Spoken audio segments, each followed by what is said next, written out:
So what do you do then? That's when you pray, oh God, give me strength. Just give me strength to be present now and find peace. And there's no magic button for that. But that is when miracles happen. Miracles. And I'm not talking about some great big miracle that's going to come away and wipe out Alzheimer's all at once. I'm talking about the kind of miracles that are talked about in A Course in Miracles, where a miracle is defined as a simple change in perception. Wouldn't that be a miracle? If you could go from being overwhelmed in one instant to seeing this whole situation so differently that you could find peace no matter what is going on around you. I had a lot of opportunities in my Navy career to apply this change in perception, and I can take it back to some captain that I knew that would not allow you to come into his office with a problem. You were allowed to come in and say, Captain, I have a challenge, not a problem. And once you mastered that, he would not let you come in unless you said you had a solution to that challenge. Captain, I have a challenge, and here's my solution. So it gets you thinking like that, all right? So what is the solution to dealing with one of the greatest challenges a person or a family can deal with? And I truly believe after writing this book, Alzheimer's has to be one of the greatest challenges you are facing, because it just goes on and on. And the changes are so drastic, aren't they? Well, the first miracle would be seeing this challenge as the greatest opportunity of your life. That would be a miracle to see that, wouldn't it? How can this be an opportunity? I ask you to think for a minute. Why are you here? I don't mean why are you here in this storm shelter. Why are we here at all on earth? It's really simple. A lot of people ponder this. It's to develop our divinity, to be the loving beings we came in here as, to express love. And how do we do that? By taking care of each other. When you realize what your purpose is in life, can you see how this could be the greatest opportunity of your life? To be 24/7 the presence of love for someone who can no longer care for themselves? That would be a miracle to see it that way. And people do. So you can pray for that miracle. The challenge I faced in writing this book was finding the bright spots in a disease filled with darkness. Well, I'm looking at them. The bright spots are right here.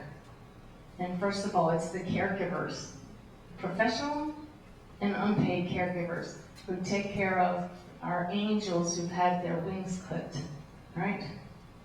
But this room really is filled with angels. Can you see them? I see them. I'm going to point out a couple at the risk of embarrassing a couple of people. Judy Sims is an angel. Sorry, Judy. But she's representative of the facilitators of as many support groups around here. It's shocking how many support groups there are. Shocking because it's shocking that we need that many support groups. But thank goodness they're there. I learned from people what a relief and a release it is to go and sit with other people who are going through the same thing you are. To be able to say those innermost thoughts that aren't always pretty, but if you said them to your neighbor, they might think you're a worse person for it. But you can get in that support group and feel safe to say anything. And you can sit there and know you're not alone going through this. Judy leads a group, many others do. They're angels, and they're angels among us here. If you are a caregiver and you're not a member of a support group, I would say run, don't walk, and find one. And if you sit there and it just doesn't feel right, go find another one until you find a good fit. Another angel I want to point out, I know she's going to kill me, is Debbie Brazil in the back of the room there. Debbie is the owner and administrator of our village nursing home. What an amazing woman. She is a pioneer, literally. A member of what's called the Pioneer Network. I had never heard of that. It's this group of forward-thinking people who are changing the perception and the reality of nursing homes. People think it's the worst thing in the world to have to put a loved one in a nursing home. I used to think that before I started this book and met pioneers like Debbie, who thinks that if you have to go into a nursing home, the only thing that should change is your address. And she explained to me, okay, you get up different times than I do, you like showers, you don't want to take a bath, you like different things for breakfast than I do, okay. The only thing that's going to change is your address. She and her staff make their residents feel useful. She pointed all the papers all over her desk and she said, wouldn't I like to sit around in a chair for a day or two? And after that, it would get pretty depressing. So they deliberately find out what their residents are capable of doing, and they let them do it. She has them working in the kitchen, and she said the food they produce is not always edible, but they feel useful. And they're sitting there chopping carrots and peeling cucumbers, and she said people say to her, my God, you give them knives? She said yes, and it boosts their self-esteem. And do you know that Arbor Village Nursing Home has the lowest rate of psychotropic drug use in the entire state of Florida? What does that tell you about making them feel useful? Okay. So I'll say it again, this room is filled with angels, and I'm sorry I can't single out every single one of you. But I want to leave you this evening with the story of one more bright spot and share with you that miracles do happen. I'm going to read to you an email that I got just 10 days ago with amazing synchronicity. This is from a woman that I know professionally. Her name is Nancy Grotta. She used to run a store up in Plymouth, Massachusetts called Angels by the Sea. And everybody that bought things there at her store was given a blue ribbon, and across that ribbon was written, "Expect miracles."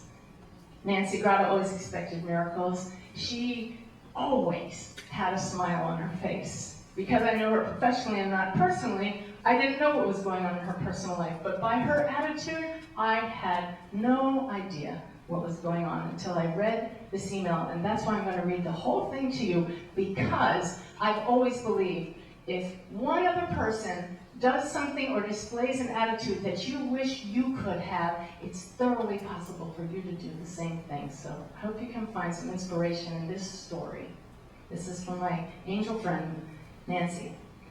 As you know, my mom passed last February. She was the main caregiver for my dad, who has Alzheimer's. My mom loved everyone. She often fixed broken angels and brought them to people who needed a little cheering up, whether she knew them or not. All this while taking care of my dad 24/7. She and my dad were best friends, always. Even though he couldn't remember from 10 seconds to the next, he would ride beside her, always cleaned and ironed and looking his best, and sometimes singing her songs from long ago. She never complained and never stopped loving him. My mom's death was a shock to everyone, even her doctor. The day after Mom passed was my father's birthday. We all got together in the rec room, ate cake, and admired the decorations my mother had purchased just days before. My dad sat with all of us around, smiling and singing songs with us, never knowing his best friend would never sit next to him again in this earthly world. There was no way to tell him. He would relive the grief every few minutes, and we couldn't put him through this. For the next 6 months, we took turns sleeping over on Dad's recliner and taking care of him. One sister, my brother, and myself. We took shifts so that someone would be with him around the clock as we tried to work as well. Although it was an honor to care for my dad, it was also very, very difficult and trying. For the first time, we realized what my mom went through day to day. We could not imagine how she did it. Her death was the only reprieve from her loving work.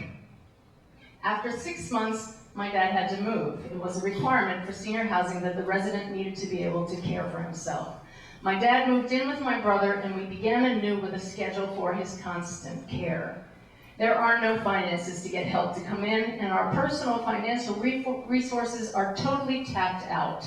Since Mom did everything, we had to learn about doctor visits, medications, pensions, insurance, and so on.